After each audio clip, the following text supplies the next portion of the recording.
Hello, Sula here from MistyHilltops.com. Thanks for stopping by. In this video, I'm working on a traveler's notebook layout titled Seaside, Serenity. I'll be scrapping this photo, and I'm working with a digital version of the collection By the Sea by Carta. This layout is based on sketch number 31, which is a silhouette cut template that is available as freebie at MistyHilltops.com.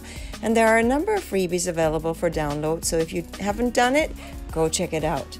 So I'm just going to arrange all the papers before I start gluing them down, so I have an about idea of where things go on this page, and so that everything is spread out properly in the way that I actually planned it in the template that I'm using. And I treat this, even though it is a traveler's notebook, I treat it as a single scrapbook layout that I just have to cut apart in the middle. And if you want to use the template, you can just do so by simply just using it as a 12 by 12 layout and just remove the background and enlarge it to fit the 12 by 12. So I am just now adding the papers one by one, starting from the background. And the laying out of the papers is always a little tricky because I have the edges wrapped up with a card that I run along all around the edges. And so it gives my page dimension, but it also makes it a little difficult to arrange things before they're glued down, because they want to slip and slide all over the place and every which way. And so it's a little tricky there.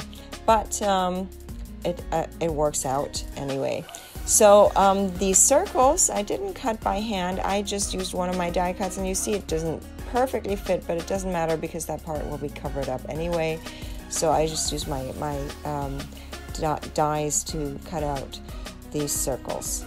And then just one by one, starting from the back, I move forward with the layers and add layer by layer to the page of where I have it planned out on the template. And then the photo will go on this side. And so here I have to still glue down the second smaller circle that goes in the right bottom corner there. And then there's this one more piece of paper that needs to be attached there. And then I'm ready to add embellishments and the photo. So the kit comes with embellishments, but I also created a bunch of embellishments myself with stamps and stuff. But here you see me use a paper strip because I want to make sure that wherever this photo goes, it does not go across that center line there where I will have to cut apart the two pages. And so sometimes I cut right across, right through the photo, but this time I wanted the photo to be on one side of the design. So I'm mindful of that as I glue things down. And here are some of the ephemera that come with the kit, but then again, as I said, some of the ephemeras or elements that I use on this page are just from my stash, mostly stamps that I either fussy cut or use my label dies to just cut them out. And so here is another little crab that I had made for my other page, but I ended up not using it there. And this one is a little tag that I made too with, I kind of wanted it to show that it is it's a beach scene, but it's not really going to show, so maybe I decide not to use this tag on this page.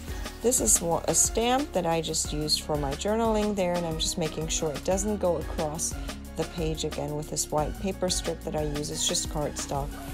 And then I'm ready to put down, this is the title of the page, and then I have a few more word art bits that I will add that I make myself, by the way, and they're available as freebie on my blog, and along with other word strips for other themes. These are travel themed, and there are word strips garden themed and fall themed and Christmas themed, so go check out my blog, MistyHilltops.com, if you're interested in using these on your projects. The way I do it is I just print them on cardstock, and then I cut them out in strips, and then I cut them the way that I want to add them to my pages. So I'm adding the last couple of pieces to my layout there, and then still haven't decided with this tag, but I think it will not end up on this page. So I'm ready to flip it around and then cut it apart. I use the back side because there is the line that shows me exactly where to cut. And then this is a little hard to cut through because there's a ton of papers layered on top of each other. So I have to really work hard and push to get through those layers of paper, but it works. And then this is my page done. I'm going to leave you with a few more close-ups. I hope you enjoyed this video. Consider giving it a thumbs up, consider subscribing, and I hope you have a great day. Thanks for watching. Bye.